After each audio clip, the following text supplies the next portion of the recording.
Ketika kita membayangkan raksasa, mungkin yang terlintas di benak kita adalah makhluk kuat, besar, dan tak terkalahkan. Dalam dunia modern, kekuatan fisik sering dikaitkan dengan superioritas.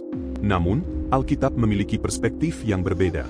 Meskipun ada orang-orang bertubuh raksasa yang dicatat dalam sejarah Israel, namun kemenangan tidak selalu ditentukan oleh tinggi atau kekuatan, melainkan oleh kuasa Tuhan. Fakta Alkitab kali ini akan mengupas tokoh atau kelompok yang disebut memiliki tubuh raksasa dan bagaimana nasib mereka berakhir di tangan umat Tuhan. Sebelumnya, jangan lupa subscribe, like dan share video ini, agar semakin banyak orang yang berkati melalui channel Jawaban.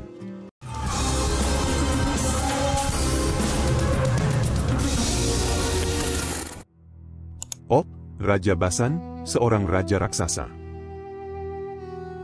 Og adalah Raja Basan, sebuah wilayah di sebelah timur Sungai Yordan. Ia adalah bagian dari kaum Refaim, kelompok orang yang dikenal memiliki postur raksasa. Basan sendiri merupakan tanah yang subur dan strategis, membuat Og menjadi salah satu penguasa yang diperhitungkan pada masanya. Hanya Og, Raja Basan, yang tinggal hidup dari sisa-sisa orang Refaim. Sesungguhnya, ranjangnya adalah ranjang dari besi. Bukankah itu masih ada di kota Raba Bani Amon? 9 hasta panjangnya dan 4 hasta lebarnya, menurut hasta biasa. Ulangan pasal 3 ayat 11. Alkitab mencatat bahwa tempat tidur Og memiliki panjang 9 hasta, sekitar 4 meter dan lebar 4 hasta, sekitar 1,8 meter. Hal ini menunjukkan bahwa ia adalah seorang raksasa, jauh lebih besar dari manusia biasa pada umumnya. Meskipun Og tampak tak terkalahkan, namun ia dan pasukannya berhasil dikalahkan oleh Musa dan bangsa Israel dalam perjalanan menuju Tanah Perjanjian. Bilangan pasal 21 ayat 33-35. Goliat, sang raksasa Filistin. Goliat adalah seorang prajurit Filistin dari Gat, salah satu kota yang masih memiliki keturunan bangsa raksasa. Ia diandalkan oleh Filistin untuk menantang Israel dalam perang, karena posturnya yang luar biasa besar dan kemampuannya dalam pertempuran. Lalu tampillah keluar seorang pendekar dari tentara orang Filistin. Namanya Goliat, dari Gat. Tingginya 6 hasta sejengkal. 1 Samuel pasal 17 ayat 4. Goliat memiliki tinggi 6 hasta sejengkal, sekitar 2,9 meter menurut teks Masoret, atau sekitar 2 meter lebih dalam Septuaginta.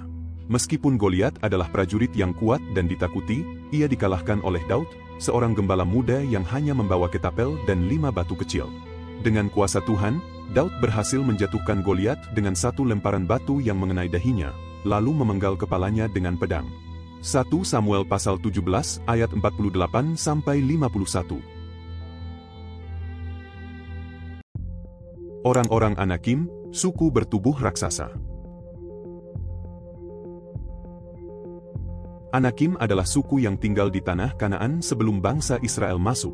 Mereka dikenal sebagai keturunan raksasa yang membuat orang Israel ketakutan ketika mengintai tanah itu. Juga kami lihat di sana orang-orang raksasa, orang enak yang berasal dari orang-orang raksasa, dan kami lihat diri kami seperti belalang, dan demikian juga mereka terhadap kami. Bilangan pasal 13 ayat 33. Meskipun tinggi pastinya tidak disebutkan, bangsa Anakim digambarkan sebagai sangat besar, sehingga para pengintai Israel merasa seperti belalang di hadapan mereka. Ketakutan terhadap Anakim membuat sebagian besar bangsa Israel tidak berani memasuki Kanaan, kecuali Yosua dan Kaleb yang percaya kepada janji Tuhan, Bilangan 14 ayat 6-9. Ketika Israel akhirnya memasuki tanah itu, Yosua dan tentaranya berhasil mengalahkan orang Anakim dan mengusir mereka dari negeri itu. Yosua pasal 11 ayat 21-22.